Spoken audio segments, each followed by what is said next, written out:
Hi friends, ಹೇಗಿದ್ದೀರಾ? ನಾನು ನಿಮ್ಮ ಪ್ರೀತಿಯ ಸ್ಮಿತಾ. ನನ್ನ ಸ್ಮಿತಾ ಶೆಸ್ ಚಾನಲ್ಗೆ ಸ್ವಾಗತ. ಇವತ್ತಿನ ವಿಡಿಯೋದಲ್ಲಿ ನಾನು ಬ್ಯೂಟಿಫುಲ್ ಆಗಿರುವಂತಹ ಶಿವ ಮತ್ತು ಪಾರ್ವತಿಯ ಕಥೆಯನ್ನು ಹೇಳ್ತಾ ಇದ್ದೀನಿ.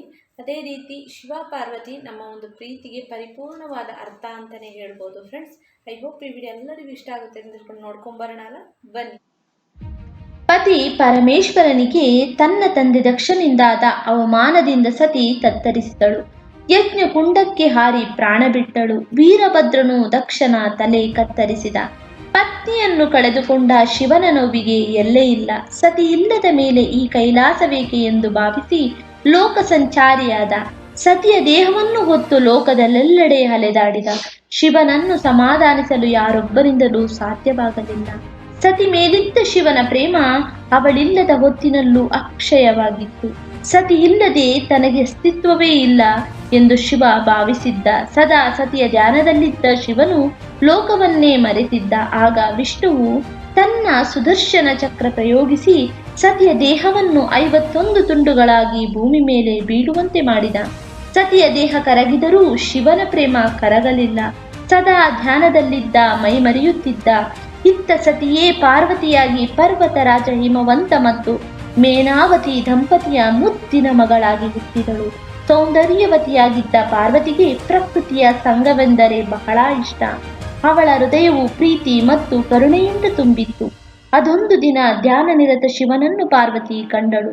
ಅವನ ತೇಜಸ್ಸು ಧ್ಯಾನದ ಪರಿಯನ್ನು ಕಂಡು ಪ್ರಭಾವಿತಳಾದಳು. ಶಿವನ ಸಂಗಾತಿಯಾಗಲು ತನ್ನ ಜೀವನವನ್ನು ಮುಡಿಪಾಗಿಡಲು ನಿರ್ಧರಿಸಿದಳು. ದಿನೇ ದಿನೇ ಶಿವನ ಮೇಲಿನ ಪ್ರೇಮ ವೃದ್ಧಿಯಾಗುತ್ತಾ ಹೋಯಿತು.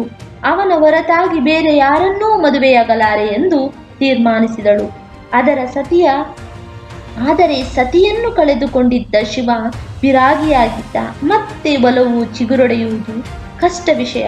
ಪಾರ್ವತಿ ದೇವಿಯ ಹಠದಿಂದಾಗಿ ವಿವಾಹದ ಪ್ರಸ್ತಾಪವನ್ನು ಪರ್ವತ ರಾಜನು ಶಿವನ ಮುಂದಿಟ್ಟ. ಆದರೆ ಶಿವ ಒಲ್ಲೆ ಎಂದ. ತನ್ನನ್ನು ಶಿವ ನಿರಾಕರಿಸಿದರೂ ಪಾರ್ವತಿ ಪಟ್ಟು ಬಿಡಲಿಲ್ಲ. ಶಿವನನ್ನು ಒಲಿಸಿಕೊಂಡು ವಿವಾಹವಾಗಲು ಕಠಿಣ ತಪಸ್ಸು ಆರಂಭಿಸಿದಳು. ಅನ್ನ ನೀರು ಬಿಟ್ಟು ಆರಾಧಿಸಿದಳು. ಅವಳ ಭಕ್ತಿ ಎಷ್ಟು ಆಳವಾಗಿತ್ತೆಂದರೆ ಶಿವನು ತನ್ನ ನಿರ್ಲಿಪ್ತ ಸ್ವಭಾವವನ್ನು ಹೊರತಾಗಿಯೂ ಅವಳ ಕಡೆಗೆ ಆಕರ್ಷಿತನಾದ. ಪಾರ್ವತಿಯ ಪ್ರೇಮ ತಪಸ್ಸಿಗೆ ಕೊನೆಗೂ ಶಿವ ಸೋತ. ಶಿವ ಪಾರ್ವತಿಯರ ಕಲ್ಯಾಣಕ್ಕೆ ಲೋಕವೇ ಸಂಭ್ರಮಿಸಿತ್ತು. ಶಿವ ಪಾರ್ವತಿಯರ ಪ್ರಣಯವು ಆತ್ಮಗಳ ಸುಂದರ ನೃತ್ಯವಾಗಿತ್ತು. ಈ ನೃತ್ಯದಲ್ಲಿ 2 ದೈವಿಕ ಶಕ್ತಿಗಳು ಏಕೀಭವಿಸಿದವು. ಶಿವ ಪಾರ್ವತಿಯರದು ಬಿಡಿಸಲಾಗದ ಬಂಧ. ಅದೊಂದು ದೈವಿಕ ಪ್ರೇಮ. ತನ್ನ ಶರೀರದ ಅರ್ಧ ಭಾಗವನ್ನೇ ಪಾರ್ವತಿಗೆ ನೀಡಿದ ಶಿವ ಅರ್ಧನಾರೀಶ್ವರನಾದ. ತಪಸ್ಸು, ಆಚರಣೆ, ಬಲಿದಾನದ ಬಳಿಕವೇ ಪಾರ್ವತಿ ಪರಮೇಶ್ವರ ಒಂದಾದದ್ದು.